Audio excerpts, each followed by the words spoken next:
Nobody Hugs a Cactus by Carter Goodrich.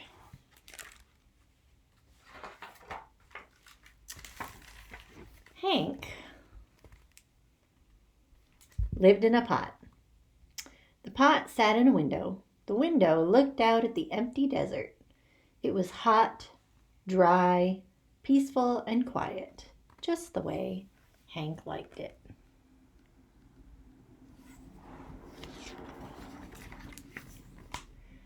But every now and then, somebody would interrupt Hank's peace and quiet. "Hi, Hank," Rosie the tumbleweed called out. "Isn't it a beautiful day?" Hank ignored her. He just wanted to be left alone.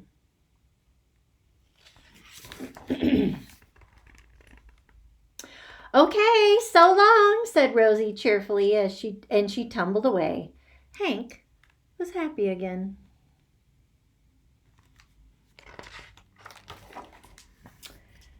But just as he was beginning to relax, "Hello!" shouted a tortoise.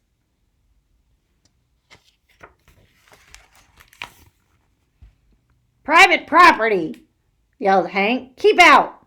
The tortoise was so frightened, he hid inside his shell. Hank was still yelling at the tortoise when a jackrabbit dashed by. "Hiya, Prickles!" she shouted.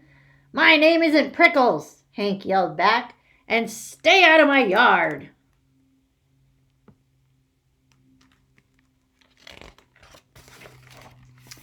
Tumbleweeds, tortoises, jackrabbits. "What's next?" said Hank.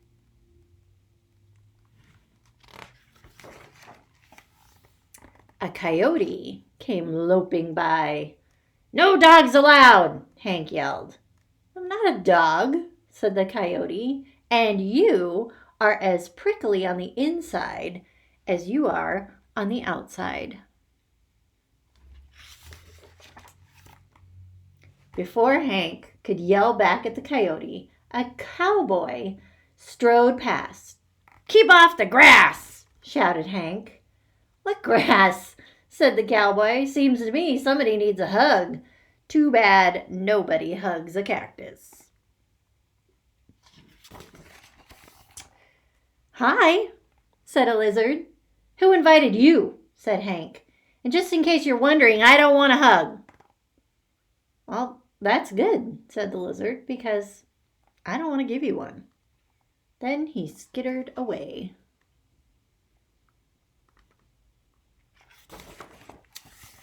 An owl landed on the roof.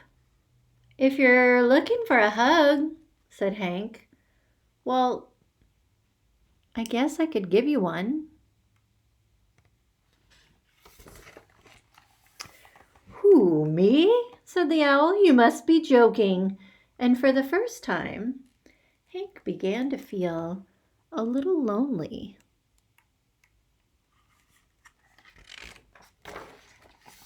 The next morning, Hank was feeling more sad on the inside than prickly. Maybe a hug wouldn't be so bad after all.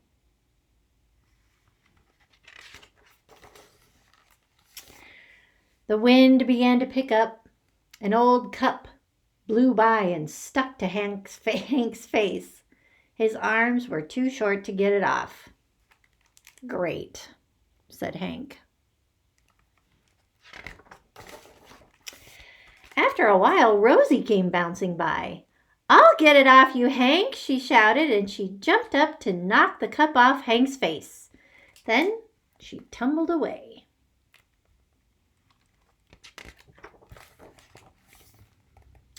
Hank didn't have time to thank Rosie. He felt bad about all the other times he'd been so rude to her. So he came up with a plan.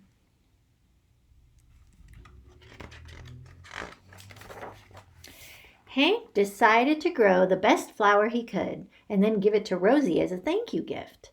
It took days, but at last it was ready. He couldn't wait for Rosie to pass by again.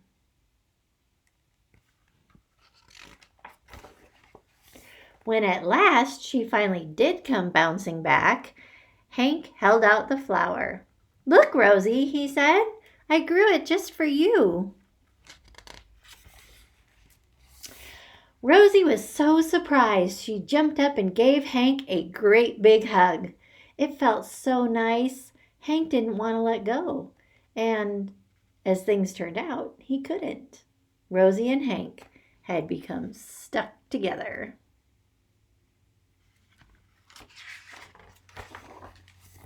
But they didn't care. After all, it's better to be stuck in a hug than stuck all alone. And look, he's so happy now.